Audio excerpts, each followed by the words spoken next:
So, paid for my parking, only £3 for nearly all day here. I won't be here all day, but you never know. So, yeah, I'm going to have a little walk around. It looks mostly uphill, which is fun. But it's 10:55, I need to be back for the cabin tour. So I'm going to have a little explore. Have a walk around, probably come back, a little spot of brekkie, and then do the cabin, and then after that, on my way, go across to this little farm shoppy thing. I love a farm shop, I do. They're just nice places to be. Someone's dog's there if it's not on its own, wherever it is. I'm sure it's fine. So, get this ticket in, and we'll get these legs working. You might hear some more heavy fat person breathing. All part of the charm. 8 steps. That way, the temple. And it's uphill. But at least it's downhill on the way back. So beautiful.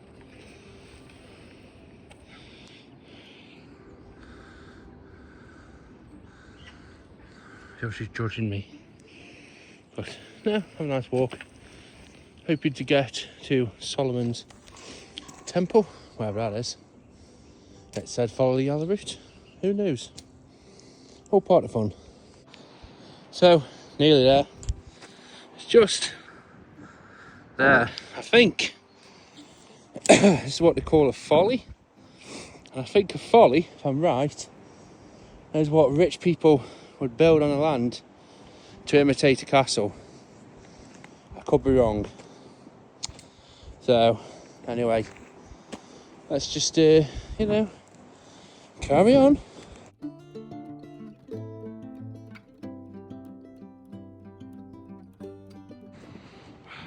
Look at the undulating ground. It's so cool. So really interesting that all of this was man-made. They used to burn the lime.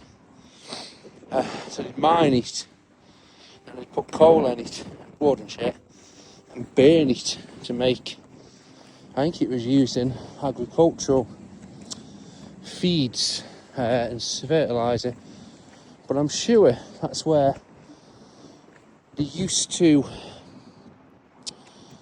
I think it's some form of lime, I think it's what they made from here. If you added water and burnt or lit, it used to produce very intense flame, and that's what they used to use in theatre productions. I think that's where the term "in the limelight" come from. I could be wrong, probably am, but interesting nonetheless.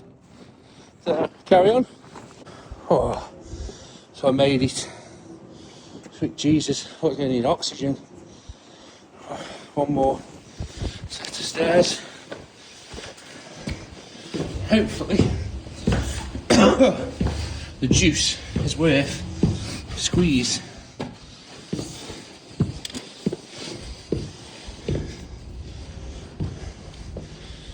Oh, very much so. Look at that. 360. Oh, that's magic. That's lovely. Made it. Look at that views. Oh, definitely worth the walk. No, absolutely beautiful. Really worth the walk. Absolutely fantastic. It's stuff like this that I enjoy doing, not looking an idiot in a hat, but just taking time away to just have time to do stuff like this and see things like this. It's important. So I'm going to spend a little bit of time looking over ye old Buxton and get cracking on the way back.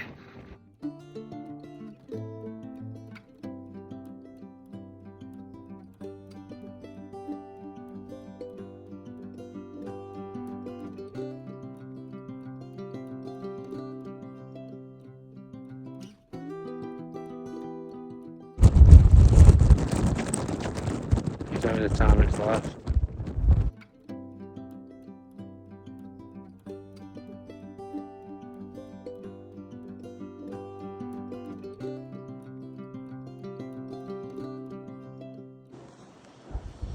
So, has the juice been worth the squeeze?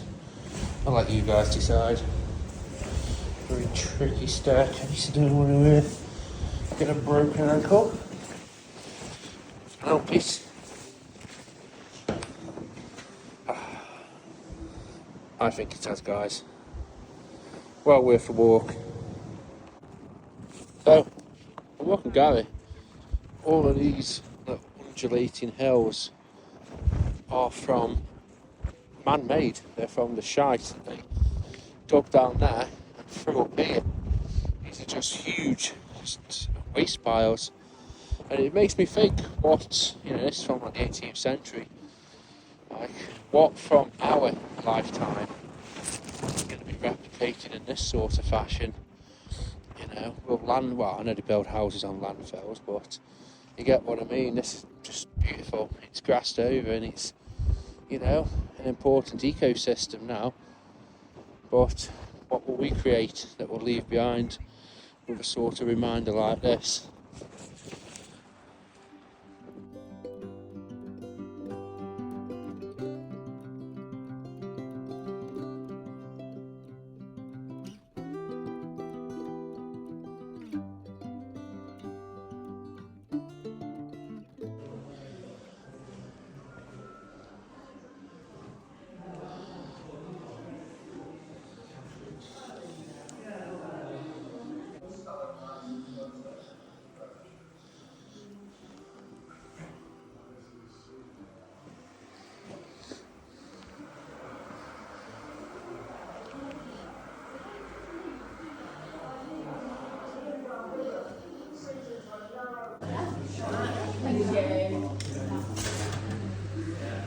Sorry.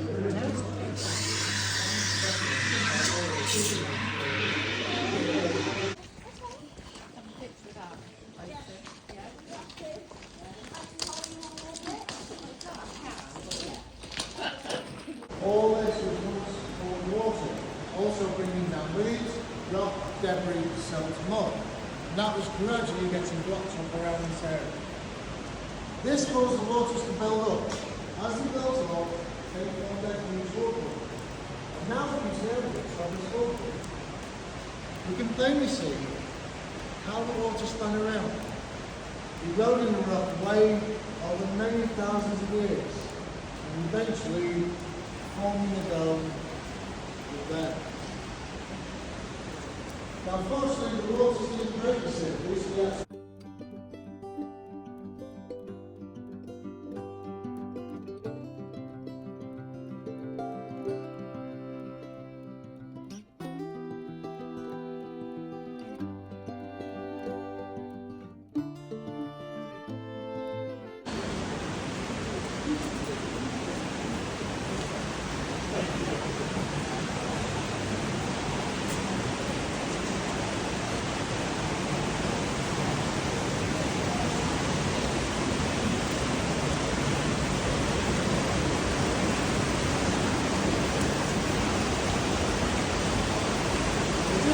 we don't know. That's where the river disappears up in the left.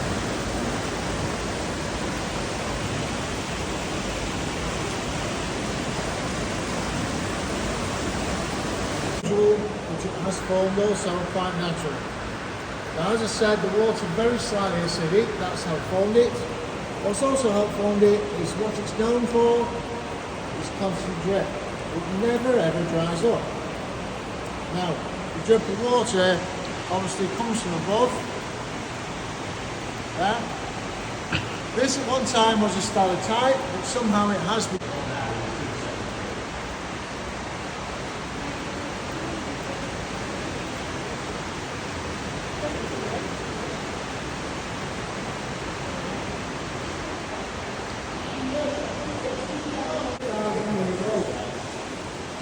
And the Victorians were in the leading for merchants. Before this was an originally is known as the Flitch of Bacon. The Flitch of Bacon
stand out from the limestone, and if you look around this chamber, you'll see that we do have a lot of calcite.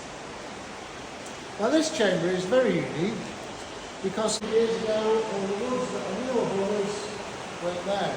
It was actually once a huge quarry, and they quarried the lime. As they burned the lime off, took away all the good stuff, what to do with all the waste to produce, the lime ash, to grow at an accelerated rate.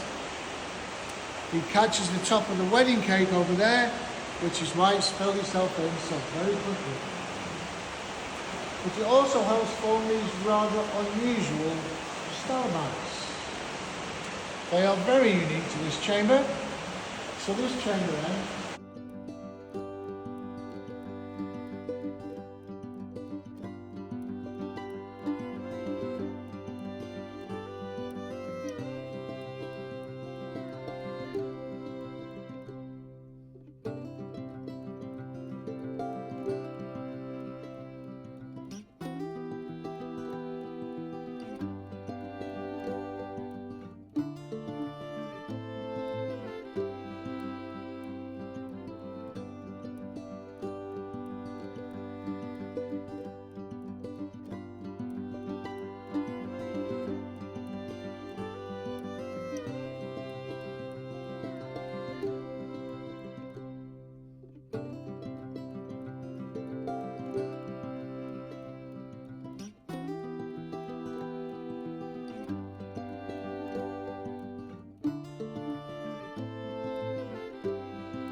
here.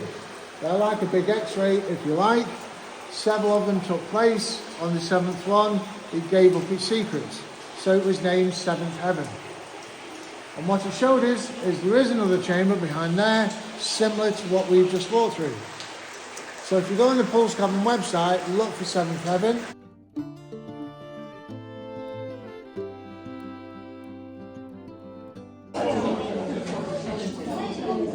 Can't talk too much, but just grabbed a little cheeky coffee. It's very busy in here. A little bit of soup as well. And, I'm going to enjoy this, guys.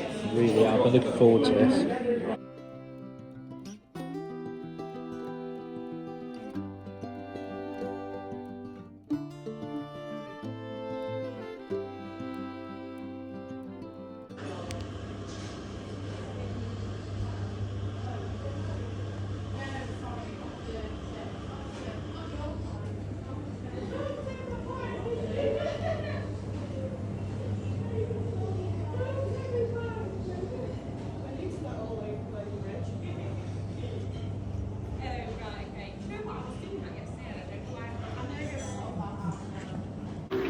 So, they didn't have a huge selection, but the cafe looked really nice in there. I must admit, it did look nice. It's a campsite as well. I think it's a little bit of a, in air quotes, no-frills campsite. And that's not me being harsh, that's what they put on their website. In the sense that I don't think they offer much in the way of facilities. But, in all fairness, you've got the farm shop where you can get little bits of stuff. So I got myself a block of bacon. And I actually got myself a kettle. And I have been after, my other kettle broke. So I've been after one. And I saw it, I thought, I need it. So we're going to go across the Tideswell, which is the Cathedral of the Peaks. That's what it's on the sign.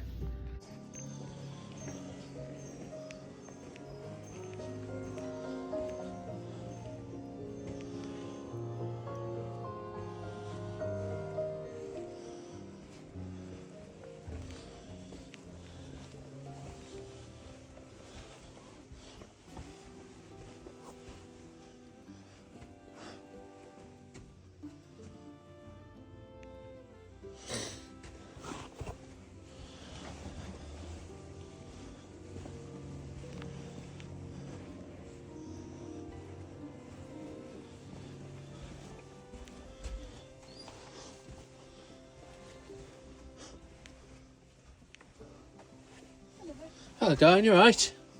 What a quirky shop.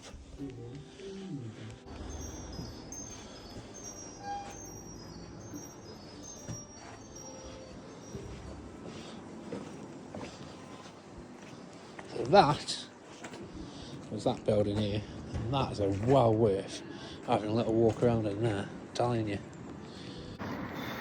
So, having a little mooch around, found some free pottery, so I put a couple of quid on the side. So I'll show you them at the back in the van. But yeah, really nice little village this is. Everyone's shut though.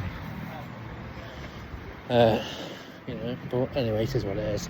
So I'm going to look at a church, if it's open. It is. Oh, no, nice little, I can't feel my hair's going, sweet Jesus. But no, nice little trip out, I think, guys. Very peaceful. Oh, I love the little church building.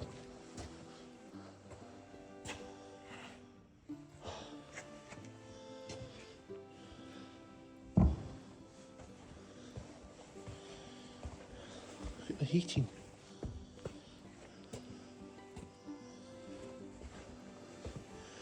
All cast iron.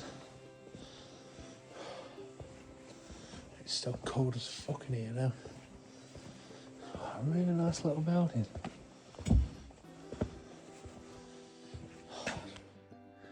Retro TV.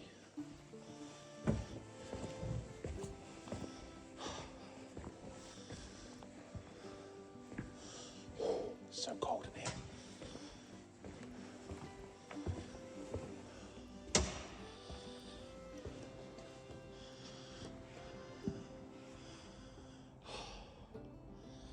Tell you what, they put some graft back in the days.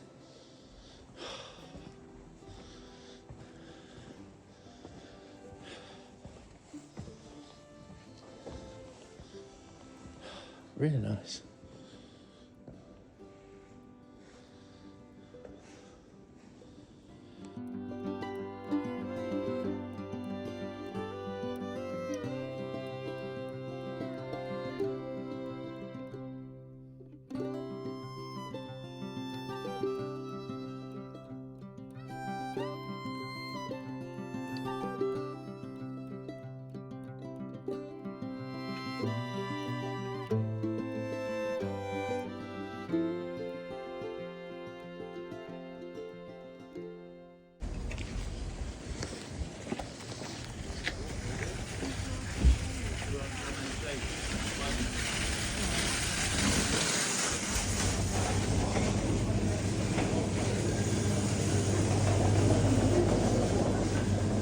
I don't need anything from this side.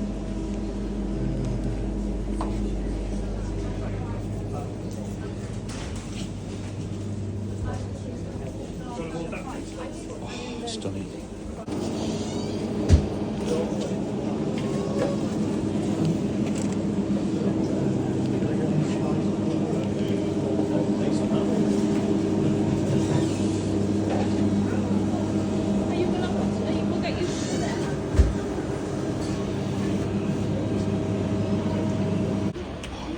So it's Al Ramoed in there as always. You've just got the usual mix of just gentrified people doing the shopping. But it is nice stuff in there. We often come quite often. They have a good mix. It is on the pricey side of the scale. But I think it's here for, you know, people, to make people like us, you know, think we can afford stuff every now and then. A nice little treat. So, probably pork pie. Like I said, I am trying to be, in air quotes, healthy. When you see the cakes in there, you'll know what I mean. But got me pork pie. I've got a bap, because I'm going to have a bacon bap tomorrow. So that'll be quite nice. So I'm going to get to my park up, and then I'm going to do a casserole, I think. Peace out.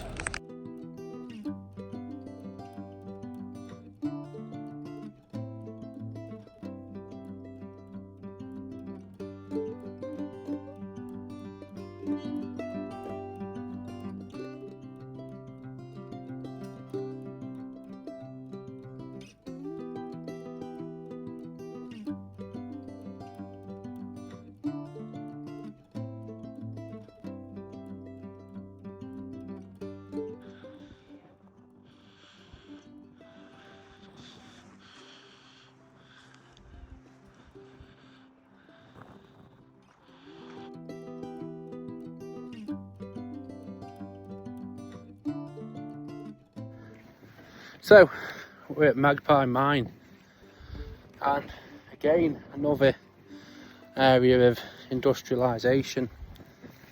That bad boy is the gunpowder room, or was the gunpowder room.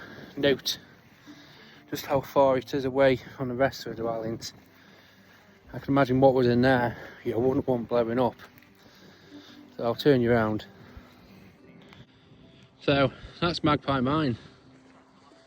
I read the information, and the one thing I said in another video is how industrialised these little areas were. You'd probably have whole family units living together in the pursuit of just scratching a living.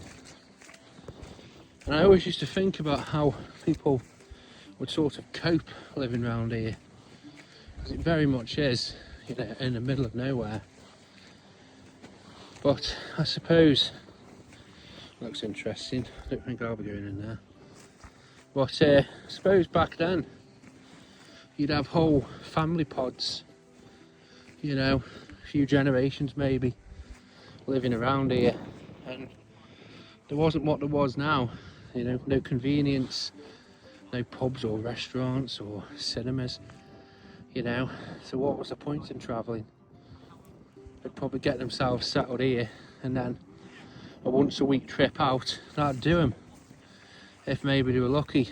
But now it's sort of very different, you know. You wouldn't sort of dream of working out here where your only form of transport was probably Shank's pony, or, you know, some other form of pre-mechanised transport. And we'll take a walk back, guys. So the sun's setting. Had a good day today. We'll get back in the old camper. I think I'm going to stop here. It's a sort of fairly sheltered lay-by. There's nothing to fall on me, hopefully. We're still being smacked about by that storm. But yeah, a tour of some of the villages in the Peak District. And like I said, it amazes me just how much infrastructure in that little bookshop I was in. That used to be a bank. Obviously that went years and years ago, but considering how many people were there, and probably a lot less back then, you got big churches being built. Again, that's something that is sort of in, you know, waning now, but the power of a church back then, you know, big places of worship, huge buildings that would have cost a lot of money, huge areas of land. When you look in comparison to the rest of the properties around, the churches were probably one of the first and one of the biggest buildings. But now churches are struggling to pay people to mow lawns, cut grass. You know, it's that church I went in, they've got a big poster up about the deficit on how much you need to make, how much you need to cover the repairs. Like I said, times are changing, guys. It always makes me wonder, what will, you know, people from 100 years ago, 200 years, would they be looking at stuff like this still? Or would they be looking at, you know, the hollow remains of old Odeon cinemas and, you know, stuff that's going by the wayside, or, you know, so, or the sort of things what I used to grow up with. It's all sort of changing all the time. So let's get back to the old camper. So I must say that this has come out a absolute treat. I'll just put a little bit in a bowl. I did realise halfway through I've not put any bloody carrots. Well, I've not got carrots, so I've forgotten the carrots. So I'm a bit disappointed on that. But I think the rest of it speaks for itself. You can put whatever veggies you want in it. I must admit, I do like carrots. I find mushrooms can tend to be a little bit strange in it. So I'm going to have a little bread roll on a nice little pottery plate. How lovely is that? So, bon appetit, guys. So, I'm getting tucked in for the night. A little cheeky cup of tea there. And yeah, had a good day today, guys. It's been really enjoyable. Well, it's been a good couple of nights. Just nice just to get out and just chill out and relax. It's done me the world of good. It just tops me up sort of mentally. Me and the missus are going out next weekend, so I look forward to that. But what I want to do just in this little last part, talk a little bit about safety whilst on the road. So I'm parked up in a lay-by. It's in the middle of nowhere, but you can't rule out problems. There was earlier I heard a load of car doors, but it's a group of people going across to the little ruins over there. You can't rule it out. You can't rule out what will happen. So for me, if I'm on a campsite, I leave everything out. But when I'm in a situation like this, batten all the hatches, shut all the doors up, Crocs on speed mode. I've got my boots there just to jump straight into, trousers. I've got all my clothes. I can throw them on quickly. I've got access straight through to the cab. I can just jump straight in and go. I normally put the Malenko lockbox on if I'm leaving the van for, you know, a night or if I'm going away from it. But stuff like this, I'd rather be in a position where I can just get in and go. Keys are there, ready. And also another thing as well, GoPro. So if it is that something happens, someone's trying to get in, that's the first thing I'd rather be grabbing, to not defend myself, but to protect myself. That will be straight on record, and, you know, I will just, for me, I wouldn't even get out. I'd just shoot off.